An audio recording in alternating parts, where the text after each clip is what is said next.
Okay, now we're back with Mr. Stanley here, and we are going to take a look at using the subtraction algorithm to solve this equation. So I know it's a little tiny for you to see, but the equation that I've written up here is 386 minus 169.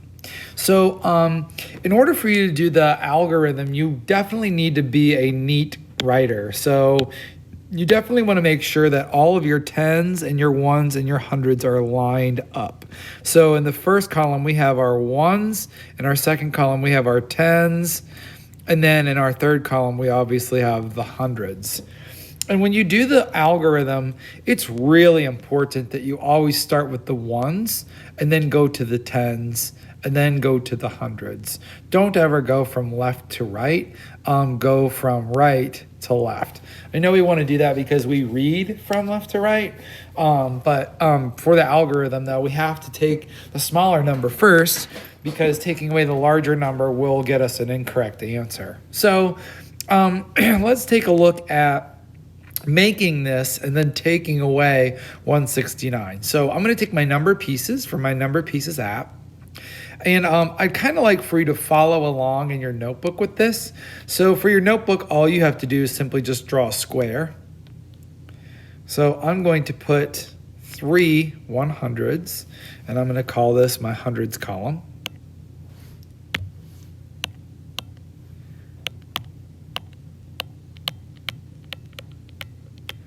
Okay. And then I've got my tens. Now, for tens, I have 8 tens, so I'm going to move my tens over. 1, 2, 3, and you could do lines for this. 4, 5, 6, 7, 8. And then I've got my ones. Okay, sorry I'm so sloppy on my pen here. And then for my ones, I have a total of 6 ones.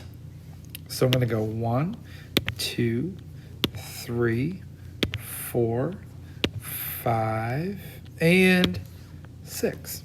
Okay, so I have 6 ones, 8 tens, and 3 hundreds. So how do I use the algorithm, or what does the algorithm mean? So what the algorithm means is if you look at this up here, if you look at these two numbers, 6 minus 9. You cannot take 9 away from 6. If I have 6 Pokemon cards, you cannot physically take away 9 of them because I only have 6. So in order to do that, you kind of have to knock on the next door. So if you're in the ones column and you want to take away 9 here, you can't. I don't have it yet. So what I'm going to do is I'm going to take one of these tens and I'm going to borrow a 10 to make it into a 1, and then that way I can subtract if I need to. So what I'm going to do is I'm going to take one of these tens right here and I'm going to move it over here, which is going to look like this. 1, 2, 3, 4, 5, 6, 7, 8, 9, and 10. So now I'm going to delete that because I just made it. So now what I did was I actually borrowed. So take your pencil or your pen, and I'd like your pencil, and I'd like for you to cross out the 8 because we borrowed one of these tens over here from the 8 tens, and we actually moved it in here so this becomes a 16. So we have 16 ones over on this side. Now we have 7 tens left up at the top. So we have 7 tens minus 6 tens, and now we can actually do that. That is something we can do.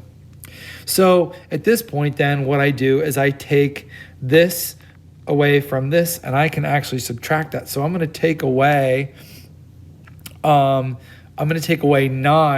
from this. So let's move away. Oops, I'm sorry.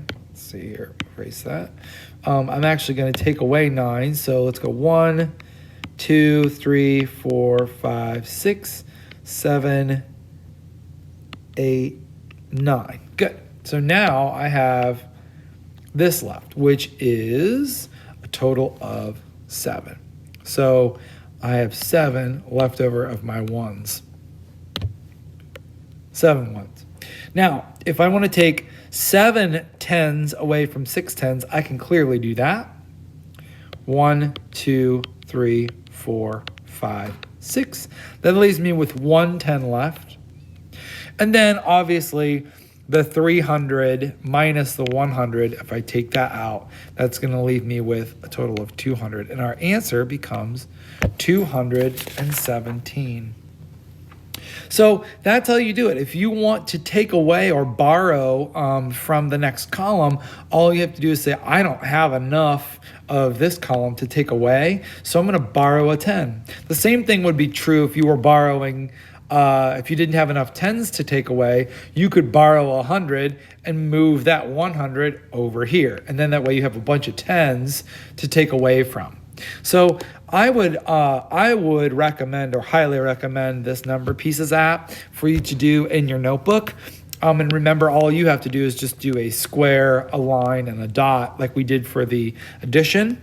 And that's how to practice the algorithm for subtraction. So today's practice comes from a student book page 99, called Running Robots. And I'm going to have you practice some of these problems as you work independently. Good luck.